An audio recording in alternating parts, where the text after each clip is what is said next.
નમસ્કાર, YNN ન્યૂઝમાં આપનું સ્વાગત છે। સમાચારમાં વાત કરીએ।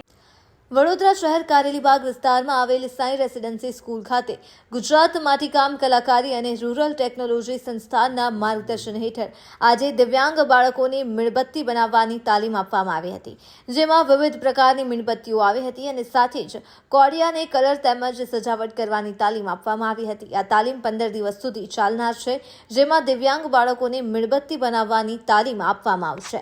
રિપોર્ટર રાહુલ રાજપૂત।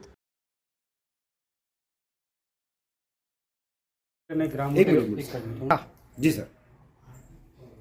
કુટીર અને ગ્રામ ઉદ્યોગ હસ્તકના ગુજરાત માટીકામ કલાકારી અને રૂરલ ટેકનોલોજી સંસ્થાન દ્વારા આમ તો દર વર્ષે અમે 7 થી 8 હજાર લાભાર્થીઓને અલગ અલગ વિસ્તારમાં, ગામડામાં, શહેરમાં તાલીમ આપતા જ હોય છે, પરંતુ સરકારનો એક નવો અભિગમ છે કે આપણા દિવ્યાંગ બાળકોને 5% એમાં તાલીમ આપવી। એ અનુસંધાને વડોદરા કેન્દ્ર દ્વારા અમે અહીંયા આપણે શ્રી સાઈ રેસિડેન્શિયલ સ્કૂલ છે, એમાં 15 દિવસનો મીણબત્તી બનાવટનો તાલીમ કાર્યક્રમ રાખેલ છે, જેમાં લાભાર્થીઓને તદ્દન શીખવાનું ફ્રી મળશે, વત્તા પર ડે 150 રૂપિયા સ્ટાઇપેન્ડ મળશે।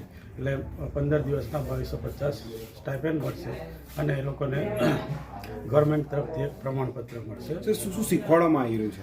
એમાં અમને કોડિયા, કુલ્લડ અને તુલસી ક્યારા એમાં અલગ અલગ ડિઝાઇન કરવી અને એમાં મીણ ભરી અને તૈયાર કરવા, વત્તા એક ઊભી કેન્ડલ આવે છે જે આપણે જોતા હોય છે જનરલી, એ બી બનાવવામાં આવશે, વત્તા ગ્લાસ કેન્ડલ, એમાં ડેકોરેશન સામાન અંદર મૂકીને અલગ અલગ પ્રકારની અમે મીણબત્તી બનાવતા શીખવાડીએ। શું નામ સર આપણું? Prakash Rathwa, centre in charge Vadodara. Subscribe now and press the bell icon. Never miss an update.